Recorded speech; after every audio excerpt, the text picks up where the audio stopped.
friends, welcome to Flow with River. So today I am re-recording a video that I already did on colon health, and it's a bummer because it was a long one.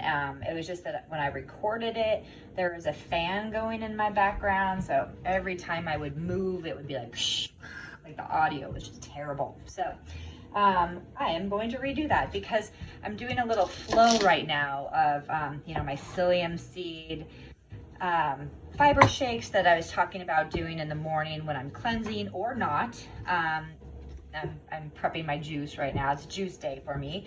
And then I want to talk about this, and then I will follow up with some tips and tricks on my next video for kind of some remedies if you are dealing with things like constipation. So that will be coming in a video that I've already recorded. I just wanted to get this one up first.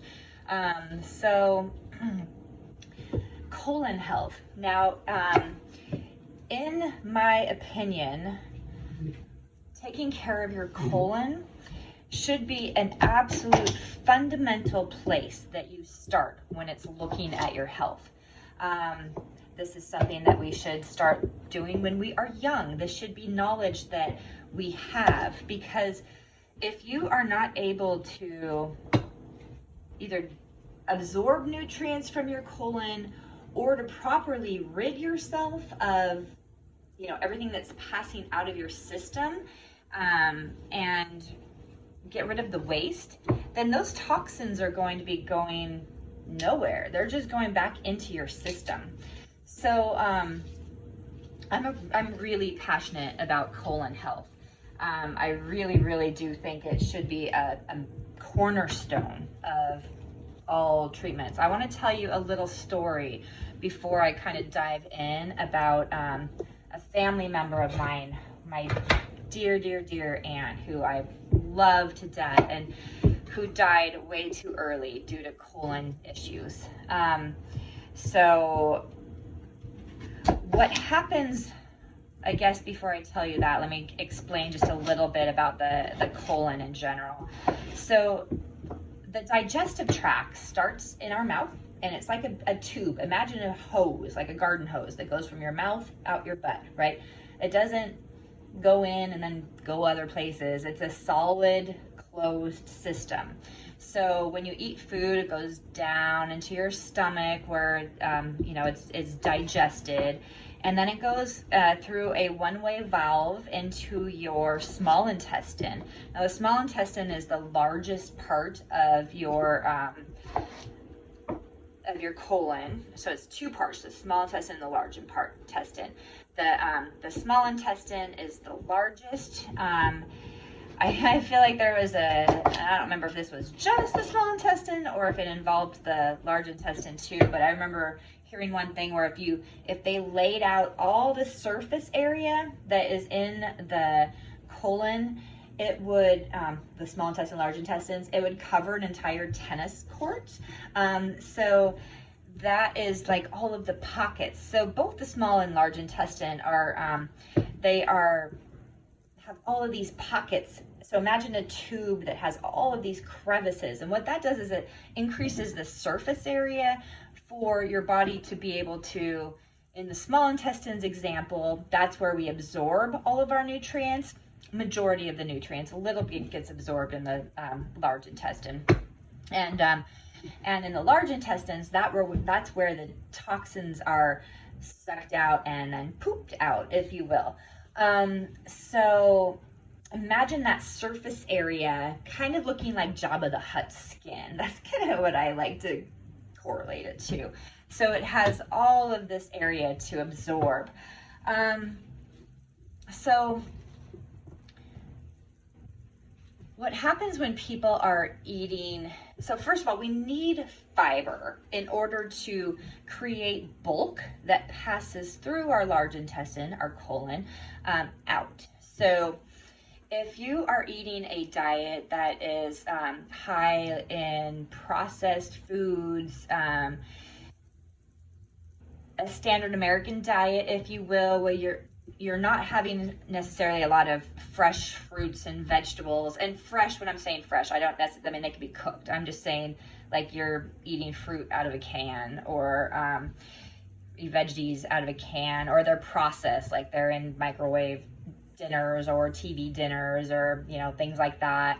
If you're eating, so if you don't have fiber, a lot of fiber, you're not gonna have that to go through and scrape. So what happens a lot of times in our culture, people eat a lot of flour. So that can be in the form of processed foods. It can be in the form of, you know, white bread, white rice, things like that, like the carb factor.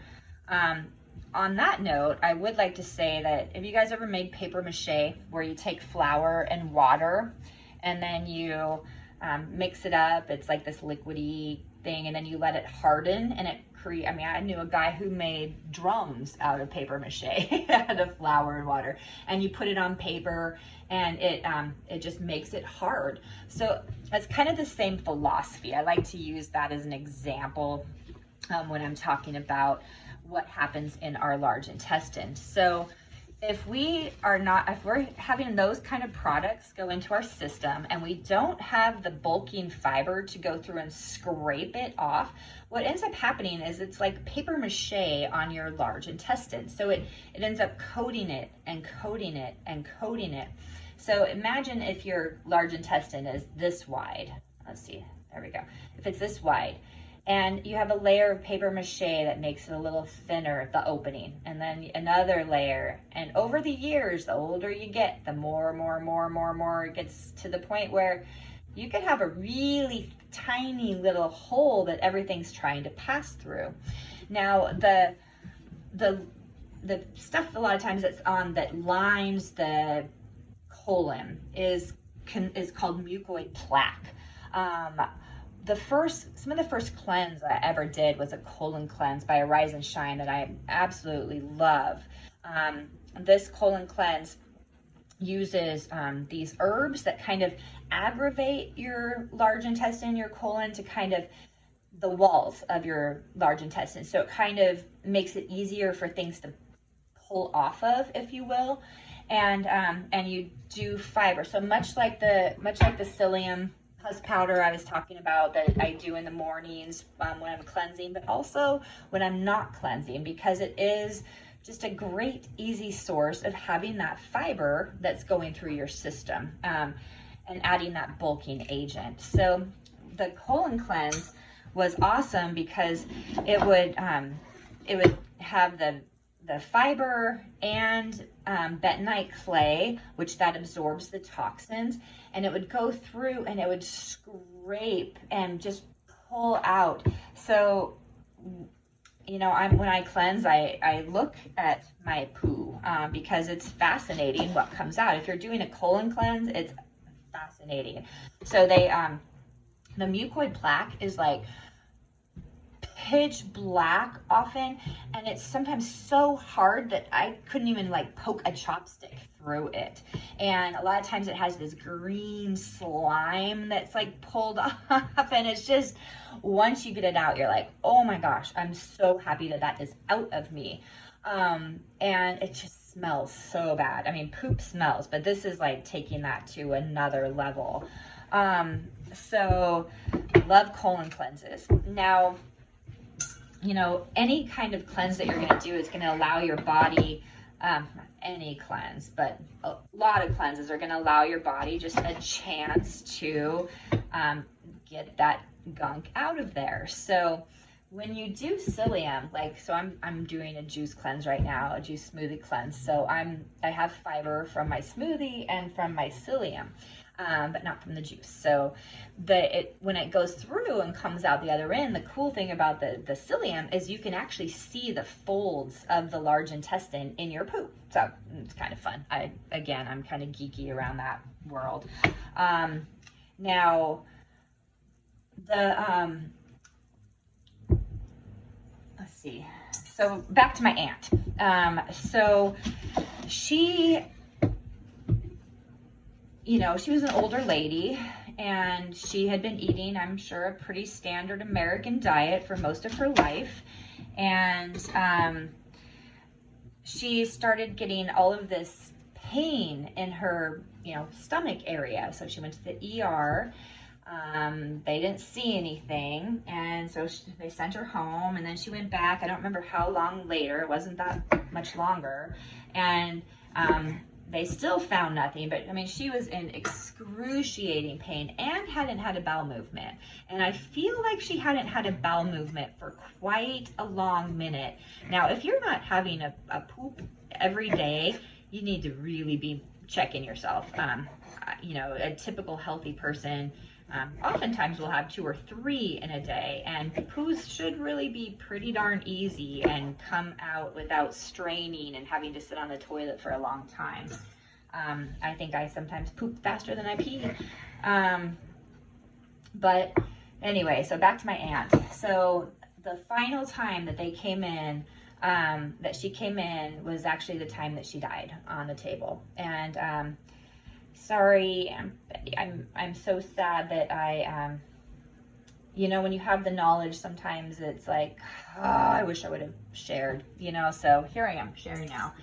But the thing about Western medicine is that they don't think about things like that. They don't think about you could have a blocked colon. So basically, remember that hole I was talking about, like bloop, bloop, bloop, hers sealed off. So when it gets to the point where your colon is so blocked, and now, so it's not only seals this way, but your colon will get bigger and bigger and bigger and bigger to accumulate. So it's getting bigger and bigger and bigger, and it's getting coated and coated and coated, and the hole gets smaller and smaller for things to go through. So a lot of times if you have like a big belly area, and that can be just your colon really compacted and filling up with all of this mucoid plaque. So it's a really unfortunate thing, because it is a thing that is reversible, that you can do something about. My grandma died of colon cancer, and it's a thing. So you want to really be mindful with your colon. So the next segment that's going to follow right after this is going to be about tips and tricks for what I do personally, healthy ways if you're constipated, and if you're dealing with digestive distress. Now, the thing you don't want to do is you just don't want to take a laxative. So please, please listen to my next video. Again, the colon is really important. So some tips from me. Do a cleanse,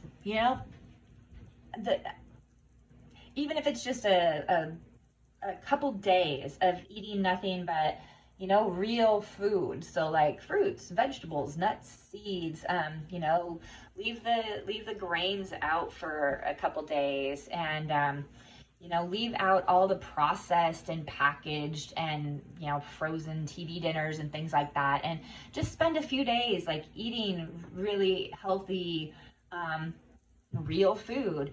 Add a psyllium, or, psyllium seed powder is pretty much just Metamucil, but without the crap put in it.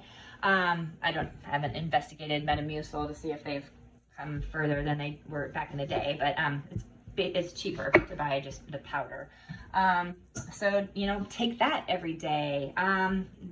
Take it in the morning, and remember to watch my video, because there is some little tips and tricks in there. And just adding more.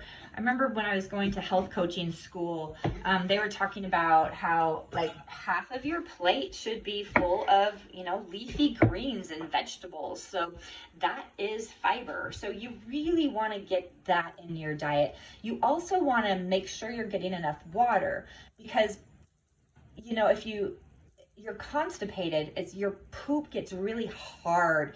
All the water is sucked out of it. It's really hard to pass. So when you drink water, it helps to lubricate your system, helps to lubricate your poo, and makes it easier to pass out of your body. Let's see, other tricks. again, if you are not having bowel movements, do something about it. Like really, really, really important, people. I think that's about it for the day. So I will get this posted and I will see you tomorrow. Okay, bye.